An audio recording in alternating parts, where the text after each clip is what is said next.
ಸಿಬ್ಬಂದಿ ಕಡಿತದ ಆದೇಶ ವಾಪಸ್ ಪಡೆಯಬೇಕು. ಇವರೆಲ್ಲ ದೊಡ್ಡ ದೊಡ್ಡ ಶ್ರೀಮಂತರು ಚುನಾಯಿತ ಪ್ರತಿನಿಧಿಗಳು ಬಾಲ ಜಾಡಿಸ್ಲಿಕ್ಕೆ ಉಳಿದಾರೆ ವಿನ ಬಡವರುಗಳು ಕೇಳಕ್ಕಿಲ್ಲ. ಈ ಸಿದ್ದರಾಮಯ್ಯನ ಸರ್ಕಾರ ಹಿಂದೆ ಕೂಡ ನಮ್ಗೆ ಹಿಂಗೆ ಮಾಡಿತ್ತು. ನೇರ ನೇಮಕಾತಿ ಮಾಡಿ 5,000 ಬೀದಿ ಜನ ನೌಕರರಿಗೆ ಬೀದಿಗೆ ಹಾಕಿತ್ತು. ಇಲ್ಲಿ ಯಾರು ಬರ್ತಾ ಇಲ್ಲ, ಯಾರು ಸಚಿವರು ಬರ್ತಾ ಇಲ್ಲ, ಯಾರು ಆಫೀಸರ್ಸ್ ಬರ್ತಾ ಇಲ್ಲ, ಕೊಡ್ತಾ ಇಲ್ಲ ಅಂದ್ರೆ ನಾವು ಬಿಡಂಗಿಲ್ಲ. ಇಲ್ಲೇ ನಮ್ಮ ಪ್ರಾಣ ಹೋದ್ರು ಕೂಡ ದಿನ ಅಲ್ಲಿ ಸಾಯೋದಕ್ಕಿಂತ ಇಲ್ಲೇ ಸತ್ರು ಕೂಡ ನಾವು ಇದು ಹೋರಾಟ ನಿಲ್ಲಿಸಲ್ಲ. ಸರ್ಕಾರ ಮತ್ತು ಜಿಲ್ಲಾಡಳಿತ 5ನೇ ತಾರೀಕು ಒಳಗಡೆ ಏನಾದ್ರೂ ಸಮಸ್ಯೆ ಬಗೆಹರಿಸ್ತಾ ಇಲ್ಲ ಅಂತಂದ್ರೆ 5ನೇ ತಾರೀಕಿನಿಂದ ಅಮರನಂತ ಉಪವಾಸ ಸತ್ಯಾಗ್ರಹನ ನಡೆಸಬೇಕು ಅಂತ ತೀರ್ಮಾನ. ಈ ದಿನ.com ಪ್ರೀಮಿಯಂ ಲೇಖನಗಳನ್ನು ಪ್ರಕಟಿಸ್ತಾ ಇದೆ. ಎಕ್ಸ್ಕ್ಲೂಸಿವ್ ಅನಿಸುವ ಸಂಗತಿಗಳು ಈ ಲೇಖನಗಳಲ್ಲಿ ಸಿಗುತ್ತವೆ. ಇವುಗಳನ್ನು ಓದೋಕೆ ನೀವು ಚಂದಾದಾರರಾಗಿ. ನಮಸ್ಕಾರ ವೀಕ್ಷಕರೇ, ಕಲಬುರಗಿ ಜಿಲ್ಲಾಧಿಕಾರಿ ಕಚೇರಿ ಎದುರುಗಡೆ ಕರ್ನಾಟಕ ರಾಜ್ಯ ಸರ್ಕಾರಿ ಹಾಸ್ಟೆಲ್ ಮತ್ತು ವಸತಿ ಶಾಲಾ ಹೊರ ಗುತ್ತಿಗೆ ನೌಕರರ ಸಂಘದ ವತಿಯಿಂದ ಅಹೋರಾತ್ರಿ ಧರಣಿ ಸತ್ಯಾಗ್ರಹವನ್ನು ಹಮ್ಮಿಕೊಳ್ಳಲಾಗಿದೆ. ಈ ಒಂದು ಧರಣಿ ಸತ್ಯಾಗ್ರಹವು 12 ದಿನಕ್ಕೆ ಕಾಲಿಟ್ಟಿದೆ.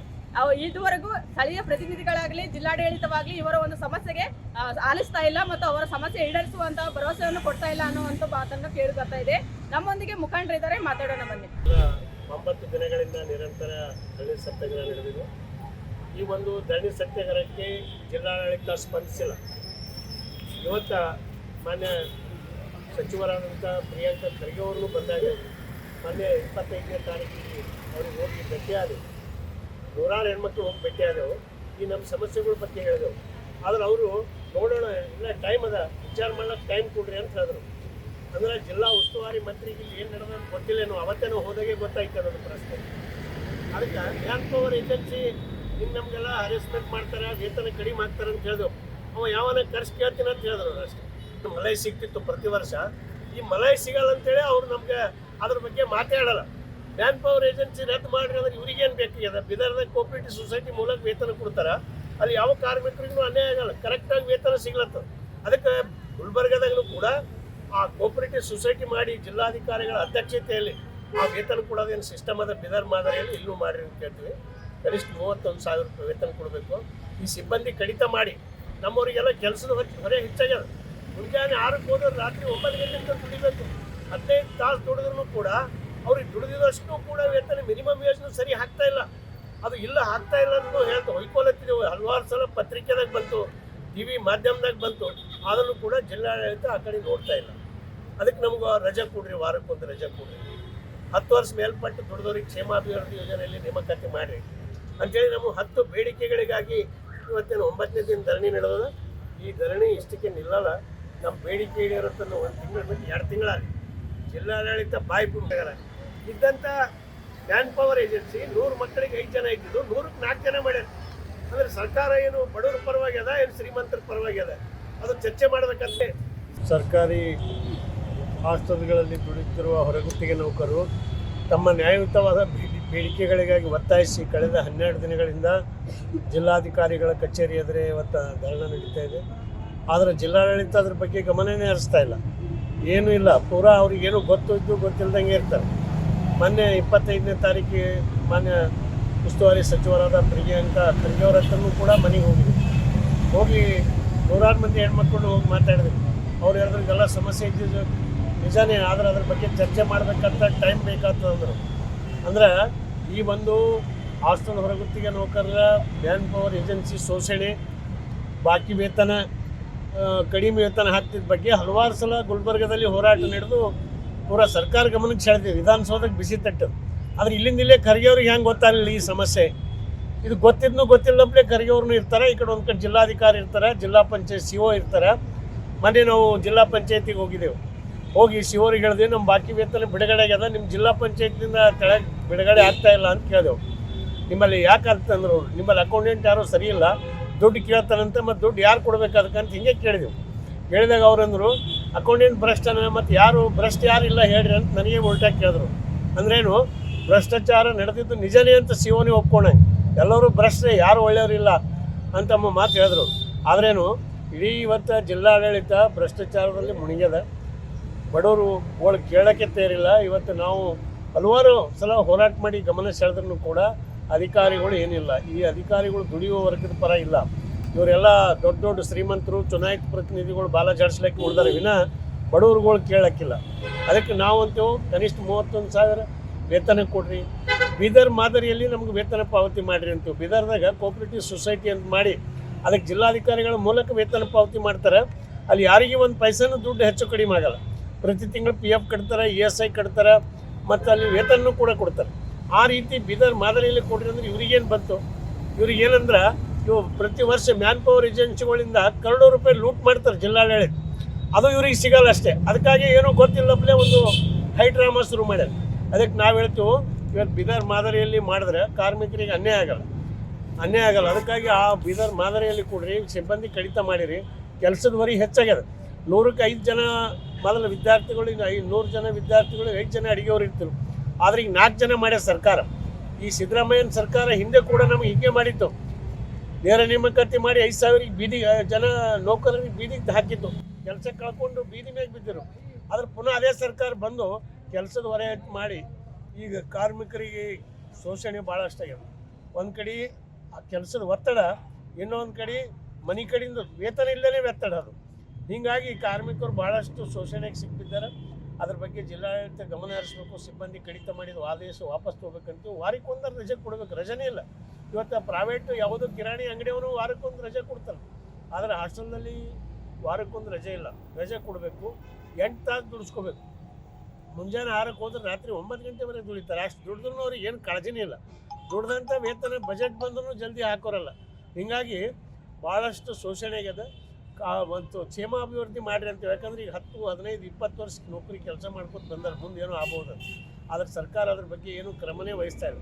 ಹಿಂದೆ 1990-91ರಾಗ 10 ವರ್ಷ ಮೇಲೆ ಯಾರು ಕೆಲಸ ಮಾಡ್ಯಾರ ಅವ್ರಿಗೆ ಕ್ಷೇಮಾಭಿವೃದ್ಧಿ ಅಂತ ಮಾಡ್ಯಾರ. ಅದಕ್ಕಾಗಿ ಈಗಲೂ ಕೂಡ ಅದು ಕ್ಷೇಮಾಭಿವೃದ್ಧಿ ಯೋಜನೆಯಲ್ಲಿ ಹೆಚ್ಚು ಸೇವೆ ಸಲ್ಲಿಸಿದವ್ರಿಗೆ ಮಾಡಿರಿ. ಅವರಿಗೆ ಆಸೆ ಇಟ್ಟಾರ. ಎಲ್ಲೂ 500 ರೂಪಾಯಿ ದುಡ್ಕೋತ ಬಂದಾರೆ. ಇವತ್ತು ಕನಿಷ್ಠ ವೇತನ ಹೆಚ್ಚಾಗ್ಯದ. ಸ್ವಲ್ಪ ಏನೋ ಹೆಚ್ಚಾಗ್ಯದ. ಅದನ್ನು ಅದ್ರಾಗ ಭ್ರಷ್ಟಾಚಾರ ನಡೆದವು. ಅದಕ್ಕೆ ಕನಿಷ್ಠ ವೇತನ ಕೊಟ್ಟು ಅವ್ರಿಗೆ ದುಡಿಸ್ರಿ. ಅವ್ರಿಗೆ ಒಳ್ಳೆಯದಾಗಿ ಏನೋ ಒಂದು ಆಸೆ ಇಟ್ಕೊಂಡು ಇಷ್ಟು ದಿನ ದುಡಿದಾರೆ ಬಡವರು. ಅದ್ರಾಗ ಹೆಚ್ಚಿನ ಜನ ದಲಿತರು, ವಿಧವೆಯರೇ ಇದ್ದಾರೆ, ಬಡವರೇ ಇದ್ದಾರೆ. ಅದ್ರಾಗ ಯಾರು ಅನ್ಕೊಂಡಿಲ್ಲ. ಕೆಲವರು ಬಾಡಿಗೆ ಮನೆ ಇರ್ತಾರೆ.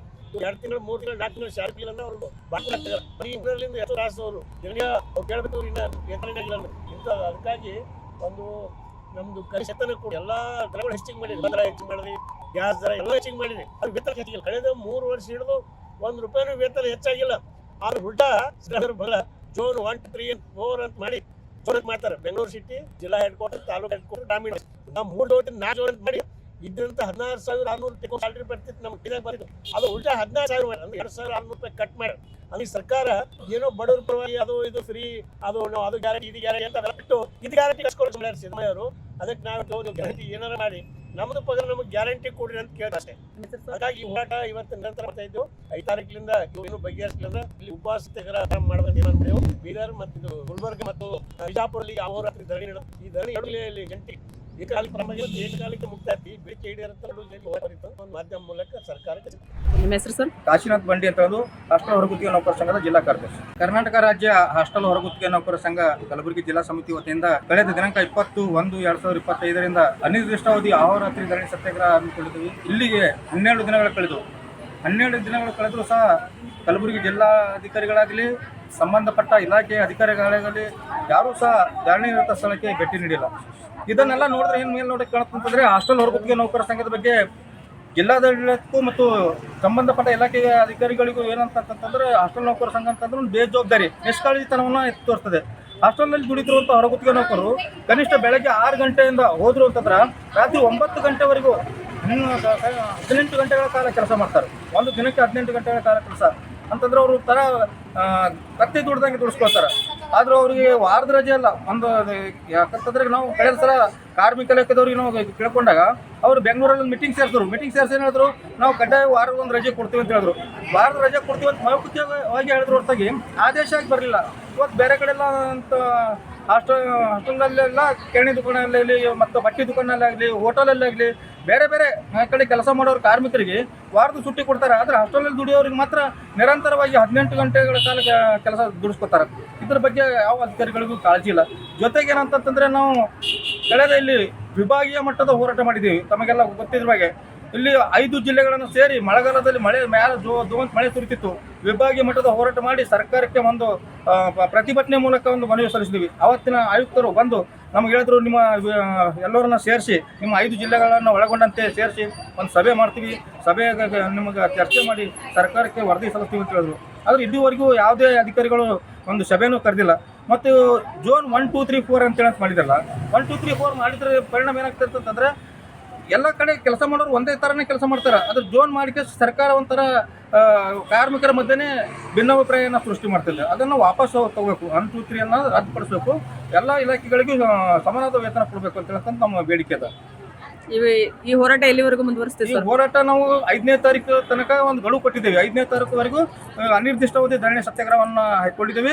ಸರ್ಕಾರ ಮತ್ತು ಜಿಲ್ಲಾಡಳಿತ 5ನೇ ತಾರೀಕು ಒಳಗಡೆ ಏನಾದರೂ ಸಮಸ್ಯೆ ಬಗೆಹರಿಸದೇ ಇಲ್ಲ ಅಂತಂದ್ರೆ 5ನೇ ತಾರೀಕಿನಿಂದ ಅಮಾನಂತ ಉಪವಾಸ ಸತ್ಯಾಗ್ರಹನ ನಡೆಸಬೇಕು ಅಂತ ತೀರ್ಮಾನ ಮಾಡಿದ್ವಿ. ನಿಮ್ಮ ಹೆಸರಮ್ಮ? ನಮ್ಮ ಹೆಸರು ತಾರಾಬಾಯಿ. ನೋಡ್ರಿ 2003ದಾಗ ನಾವು ಸೇರಿವಿ. 500 ರೂಪಾಯಿ ಪಗಾರ ತಗೊಂಡಿವಿ. 3-4 ಹಾಸ್ಟೆಲ್ ಮಾಡ್ಕೊತ ಬಂದು ಇನ್ನವರೆಗೂ 500ರಿಂದ 1500 ಇಷ್ಟೇ ಪಗಾರ ತೊಗೊಂಡು ಇನ್ನವರೆಗೆ ಅದನ್ನು ನಾವು ಇಷ್ಟೇ ಸರ್ ನಮ್ಗೆ ಅಲ್ಲಿ ತನಕ ತಂದು ಈಗ 15,000ದಾಗ ಬಂದು ನಿಂದಿರ್ಸಿ ಹೆಚ್ಚಿಂದು ಪರ್ಮಿಟ್ದವ್ರಕಿನ್ನ ಹೆಚ್ಚು ಕೆಲಸ ನಾವು ಮಾಡ್ತೀವಿ. ಪರ್ಮಿಟ್ದವ್ರು ಬಂದ್ರೆ ನಮ್ಗೆ ಹೋಗಂತ ಅವ್ರಕಿನ್ನ ಹೆಚ್ಚಾಗಿ ಕೆಲಸ ನಮ್ಗೆ ತೊಗೊಳಕತ್ತಾರೆ. ಇಲ್ಲಿ ತನಕ ಬಂದ್ರೆ ಸರ್ ನಮ್ಗೆ ಒಂದು ರೊಟ್ಟಿದಾಗ ಅರ್ಧ ರೊಟ್ಟಿಗೆ ತಂದು ಹಚ್ಚಾರಿ, ಇನ್ನೂ ಒಂದು ಅರ್ಧ ರೊಟ್ಟಿ ಉಳ್ದದ್ರಿ. ಅವ್ರ ಅನುಕೂಲದಿಂದ ನಮ್ಗೆ ಅದು ಒಂದು ಅರ್ಧ ರೊಟ್ಟಿ ನಮ್ಗೆ ಅನುಕೂಲ ಆಗ್ಬೇಕು ರೀ. ಯಾರೇ ಮಾಡಿದವ್ರು ಅಲ್ಲಿ ದಿಲ್ತನ ಮಾಡಿದವ್ರು ಅವ್ರು ಬರ್ತಾರೆ ಇವ್ರು ಬರ್ತಾರೆ, ನೀವು ಹೆಚ್ಚಿನ ಕೆಲಸ ಮಾಡಬೇಕು, ವಾರ್ಡನ್ ನಮ್ಗೆ ಅಂಜಿಕೆ ಆಗ್ತಾರೆ. ವಾರ್ಡನ್ಗಳ್ದು ಏನೂ ಇಲ್ಲ, ನಾವು ನಡ್ವರ್ ಕೆಲಸದವ್ರದ್ದೇ ಅವ್ರು ಹಂಗೆ ಇವ್ರು ಹಿಂಗೆ ಇದೇ ಹೇಳ್ತಾರೆ. ನಾವು ಒಂದು ದಿನಕ್ಕೆ 150 ಒಂದು ಟೈಮಿಗೆ ನಾವು ರೊಟ್ಟಿ ಕೊಡ್ತೀವಿ. ಇಷ್ಟೇ ಯಾಕೆ ಅಷ್ಟೇ ಯಾಕೆ ಅಂತ ನಮ್ಗೆ ಕೊಡ್ತಾರೆ. ಅಂದ್ರೂ ಎಷ್ಟೇ ಕಷ್ಟ ಬಂದರೂ ಮಾಡಬೇಕು, ನಾವು ದುಡಿದು ಏನು ಹಾಕ್ಬೇಕು. ಈ ಹೋರಾಟ ಯಾಕೆ ಮಾಡತ್ರಮ್ಮ ನೀವು? ನಮ್ಗೆ ಪಗಾರ ಕಡಿಮೆ ಅದ ರೀ. ವರ್ಷ ದುಡಿಲತ್ತೀವಿ, ದುಡ್ದೂರು ಭೀ ನಮಗೆ ಸುಮಾರು ಪಗಾರ ಬೇಕಂತೇಳಿ ನಾವು ಹೋರಾಟ ಮಾಡೋದು. ಎಷ್ಟಾಗಬೇಕಂತ್ರಿ ಪಗಾರ? ನಾವು 31,000 ರೂಪಾಯಿ ಪಗಾರ ಅದ. ಮತ್ತೇನು ಬೇಡಿಕೆ ಅವ ನೀವು? ನಮ್ದು ಏನದ ರೀ, ನಮ್ಗೆ ವಾರದಾಗ ಒಂದು ಚುಟ್ಟಿ ಸಿಗ್ಬೇಕು. ವಾರಕ್ಕೆ ಒಂದು ಸರ್ತಿ ನಮ್ಗೆ ಚುಟ್ಟಿನೇ ಇಲ್ಲ. ಒಬ್ಬರನ್ನ ಹೆಚ್ಚಿರ್ಬೇಕಂದ್ರೆ ನಾವು ಮನೆಗಿದ್ದು ಅಂದ್ರೆ ಅವ್ರ ಕೆಲಸ ನಾವೇ ಮಾಡ್ಬೇಕು ರೀ. ಇಬ್ಬರು ಬಿಟ್ಟರು ಅಂದ್ರೆ ಅವ್ರದ್ದು ರೊಟ್ಟಿ ನಾವೇ ಬಡಿಬೇಕು ರೀ. ಅದಕ್ಕಾಗಿ ನಮ್ಮ ಕೆಲಸ ಹೆಚ್ಚಿಗೆ ಅದ ರೀ. ಆದ್ರಿಂದ ನಮ್ಗೆ ಸಮಸ್ಯೆ ಅಲ್ಲಕತ್ತೀರಿ. ನಮ್ಗೆ ಹೆಚ್ಚಿನ ಕೆಲಸ ಕೂಲಿ ಕೊಡ್ಬೇಕು. ನಮ್ಗೆ ಅಲ್ಲಿ ದಿಲ್ತನ ಮಾಡಿದ್ರೆ ನಮ್ಗೆ ಏನು ಸಹಾಯನೇ ಇಲ್ಲ. ಇಷ್ಟೇ ಮಾಡ್ಬೇಕಂತ ಇದ್ರ ಮುಂದೆ ನಾವು ಇದು ಆಗಸ್ಟ್ ತನಕ ನಾವು ಬಿಟ್ಟು ಹೋಗ್ಬಾರ್ದಂತ ನಾವು ಧರಣಿ ಕುಂತೀವಿ. ಎಂದ್ರೆ ನಮ್ಗೆ ಸರ್ ಅವ್ರು ನಮ್ಗೆ ಎಷ್ಟು ಅನುಕೂಲ ಮಾಡ್ಕೊಳತ್ತಾರೆ. ಅವ್ರನ್ನೇನು ನಮ್ಗೊಂದು ರೊಟ್ಟಿ ಸಾಯದ್ರೆ ಎಂದರವನ್ನೇನು ಅಷ್ಟು ಪಗಾರ ತೊಗೊಂಡೆ ನಾವೆಲ್ಲ ಜಾಗ ಬಿಡ್ತಾರೆ. ನಿಮ್ಮ ಹೆಸರಮ್ಮ? ಪ್ರಭಾವತಿ.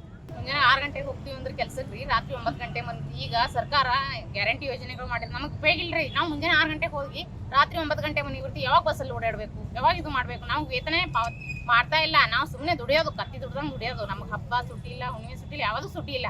ಇಷ್ಟು ದುಡಿದ್ರು ಕೂಡ ನಮ್ಗೆ ಪಗಾರ ಕರೆಕ್ಟ್ ಆಗ್ತಾ ಇಲ್ಲ. 6 ತಿಂಗಳು 9 ತಿಂಗಳು ಹಿಂಗೆ ಕೇಳಿದ್ರೆ ಕೆಲಸ ಬಿಟ್ಟು ಕರ್ಕೊಂಡು ಮನೆಗೆ ಹೋಗ್ರಿ, ಕೆಲಸದಿಂದ ತೆಗಿತೀವಿ ಹಂಗ ಈಗ ಅಂತಾರ. ಅದ್ರ ಸಲುವಾಗಿ ನಾವು ಈಗ ಯಾಕೆ ಹೋರಾಟ ಮಾಡೋಗ್ತೀವಿ ಅಂದ್ರೆ ಕನಿಷ್ಠ ವೇತನ ನಮ್ಗೆ 31,000 ವೇತನ ಕೊಡಬೇಕು. ಮತ್ತಂದ್ರೆ 10 ವರ್ಷ ಮೇಲ್ಪಟ್ಟವ್ರಿಗೆ ಕ್ಷೇಮಾಭಿವೃದ್ಧಿ ಯೋಜನೆಯಲ್ಲಿ ನೇಮಕಾತಿ ಮಾಡ್ಕೋಬೇಕು. ಮತ್ತು ಖಾಯಂ ನೌಕರರ ಸ್ಥಳದಲ್ಲಿ ಖಾಯಂ ಅವ್ರಿಗೆ ವರ್ಗಾವಣೆ ಮಾಡಬೇಕು. ಈಗ ಖಾಯಂ ನೌಕರಿಗೆ ಹಾಕ್ತಾರ, ಬಟ್ ನಮ್ಮಂತ ಟಿ ಗ್ರೂಪ್ದವ್ರಿಗೆ ತೆಗಿತಾರ. ಈ ಥರ ಎಲ್ಲ ಮಾಡೋಗತ್ತಾರ. ನಾವು ನಮಗೆ ಕನಿಷ್ಠ ಇಷ್ಟು ಬೇಕು, 31,000 ವೇತನ ಬೇಕು. ನಾವು ಅಷ್ಟು ಕೊಡತನ ಇಲ್ಲಿದು ಇದು ಹೋರಾಟವನ್ನು ನಿಲ್ಲಿಸಲ್ಲ. ಬಿದರ್ ಮಾದರಿಯಲ್ಲಿ ಸಹಕಾರ ಸಂಘವನ್ನು ಸ್ಥಾಪಿಸಿ ಅದ್ರ ಮೂಲಕ ವೇತನ ಪಾವತಿ ಮಾಡಬೇಕು. ಮತ್ತು ವಾರಕ್ಕೊಂದು ರಜೆ ಕೊಡ್ಬೇಕು. ನಮಗೆ ರಜೆನೇ ಇಲ್ಲ. ಪರ್ಮಿಟ್ದವರಿಗೆಲ್ಲ ರಜೆ ಇದ್ದಾರೆ, ಬಟ್ ನಮಗೆ ರಜೆ ಇಲ್ಲ. ನಾವು ಸುಮ್ಮನೆ ದುಡಿಯೋದು ಹೇಳಿದ್ರೆ ಪಗಾರ ಭೀ 6 ತಿಂಗಳು 9 ತಿಂಗಳು ಹಿಂಗೆ ಹಾಕ್ತಾರ್ರಿ. ಅದ್ರ ಸಲುವಾಗಿ ನಾವು ಇದು ಹೋರಾಟ ನಿಲ್ಸಿ ರಾತ್ರಿ ಮತ್ತು ಮುಂಜಾನೆ ಎಲ್ಲ ಮಾಡಕತ್ತೀವಿ. ಬಟ್ ಅಂದ್ರೆ ಇಲ್ಲಿ ಯಾರು ಬರ್ತಾ ಇಲ್ಲ, ಯಾರು ಸಚಿವರು ಬರ್ತಾ ಇಲ್ಲ, ಯಾರು ಆಫೀಸರ್ಸ್ ಬರ್ತಾ ಇಲ್ಲ. ಆದ್ರೂ ನಾವು ಬಿಡಲ್ಲ. ನಾವೇನು ಅವ್ರದ್ದು ಆಸ್ತಿ ಕೇಳೋತಿಲ್ಲ. ಇಲ್ಲಿ ನಾವು ದುಡ್ದಿದ್ದು ನಾವು ಕೇಳ್ತಾ ಇದ್ದೀವಿ, ಬಟ್ ಅವ್ರು ಕೊಡ್ತಾ ಇಲ್ಲ ಅಂದ್ರೆ ಭೀ ನಾವು ಬಿಡಂಗಿಲ್ಲ. ಇಲ್ಲೇ ನಮ್ಮ ಪ್ರಾಣ ಹೋದ್ರು ಕೂಡ ದಿನ ಅಲ್ಲಿ ಸಾಯೋದಕ್ಕಿಂತ ಇಲ್ಲೇ ಸತ್ರು ಕೂಡ ನಾವು ಇದು ಹೋರಾಟ ನಿಲ್ಲಿಸಲ್ಲ. ಬೇಡಿಕೆಗಳು ಏನಂದರೆ 30 ವರ್ಷ ಎಲ್ಲ ಬೇಡಿಕೆಗಳನ್ನು ಇಟ್ಟು ನಾವು ಹೋರಾಟ ಮಾಡ್ತಿದ್ದೇವೆ. ಇವತ್ತಿಗೆ 12ನೇ ದಿವಸ ಸ್ಟಾರ್ಟ್ ಆಗಿದೆ. ಆದರೆ ಇನ್ನವರೆಗೆ ಯಾವ ಅಧಿಕಾರಿಗಳು ಬಂದು ಭೇಟಿಗೆಲ್ಲ ಸ್ಪಂದನೆ ಮಾಡಿಲ್ಲ. ಈ ಹೋರಾಟ ಇನ್ನೂ ಮುಂದುವರಿಯುತ್ತೆ ಇದೆ. ಹಾಗಾದರೆ ಯಾವ ಅಧಿಕಾರಿಗಳು ಇಲ್ಲಿವರೆಗೆ ಬಂದು ಭೇಟಿ ಮಾಡ್ತಾರೆ ನಿರೀಕ್ಷೆ ಇಟ್ಟುಕೊಂಡು ಯಾರು ಬರೋದೇ ಇಲ್ಲ. ಅಂದರೆ ಇಲ್ಲಿ ಜಿಲ್ಲಾ ಅಧಿಕಾರಿಗಳು ಕೂಡ ಬಂದು ಭೇಟಿ ಮಾಡ್ತಾರಂತ ಭಾಳ ಆಸೆ ಐತೆ ಎಲ್ಲರಿಗೂ. ಅವರು ಕೂಡ ಇನ್ನವರೆಗೆ ಬಂದು ಭೇಟಿ ಮಾಡಿಲ್ಲ. ನಮ್ಮ ಬೇಡಿಕೆಗಳು ಇಷ್ಟೇ ಇದೆ, ಜಾಸ್ತಿ ಅಂತ ಇಲ್ಲ. 5 ಬೇಡಿಕೆಗಳಿವೆ. ಅವ್ರು ನೀಡಿದ್ದ ಬೇಡಿಕೆಗಳಿವೆ. ನಾವು ಎಷ್ಟು ದಿನದಿಂದ ಹೋರಾಟ ಮಾಡ್ತಾನೆ ಬಂದಿದ್ದೀವಿ. ಅಂದ್ರೂ ಈ ಬೇಡಿಕೆಗಳಿಗೆ ಈಡೇರಿಕೆನೇ ಇಲ್ಲ. ಒಟ್ಟ ಪೇಮೆಂಟ್ ಕೂಡ ಈಗ ಯಾವಾಗ ಹೋರಾಟ ಮಾಡಿದಾಗೆ ಹಾಕ್ತಾರೆ ಹೊರತಾಗಿ ಅದಕ್ಕಿಂತ ಮುಂಚೆ ಅಂತೂ ಕೊಡೋಂಗೇ ಇಲ್ಲ ಯಾವಾಗ ಭೀ. ಅದಕ್ಕೋಸ್ಕರ ಈ ಹೋರಾಟ ಮುಂದುವರಿಸಿ ಎಲ್ಲಷ್ಟು ಈ ಸಮಸ್ಯೆಗಳನ್ನು ಬಗೆಹರಿಸಬೇಕಂತ ಈ ಸತ್ಯಾಗ್ರಹವನ್ನು ಕುಂತಿದ್ದೇವೆ. ಈ ನಮ್ಮ ಎಂಪಳಿ ಸರ್ ಅವರು ಕೂಡ ಹೇಳಿದ್ದಾರೆ, ಈ ಧರಣಿಯನ್ನು ಕಂಟಿನ್ಯೂ ಆಗಿ ಮಾಡೋದು. ಇದಕ್ಕೆ ಮಳೆಯಲಿಲ್ಲ ಅಂತಂದ್ರೆ ಭೀ ಫೆಬ್ರವರಿ 5 ತಾರೀಕಿನಿಂದ ನಾವು ಸತ್ಯಾಗ್ರಹ ಸ್ಟಾರ್ಟ್ ಮಾಡ್ಬೇಕಂತೇಳಿ ಸತ್ಯಾಗ್ರಹ ಮಾಡ್ಬೇಕಂತ ನಿರ್ಧಾರ ಮಾಡಿದ್ದೀವಿ. ನಿಮ್ಮ ಹೆಸರಮ್ಮ? ಯಾಕೆ ಹೋರಾಟ ಮಾಡ್ಲತ್ತೀರಿ ಮೇಡಮ್? ಪಗಾರ ಇಲ್ರಿ, 1 ವರ್ಷದಿಂದ ಇಲ್ಲ. ನಡುನು 2 ತಿಂಗಳು ಹೋಗ್ಯದ. 5 ತಿಂಗಳು ಲಾಕ್ಡೌನ್ ಹೋಗ್ಯದ.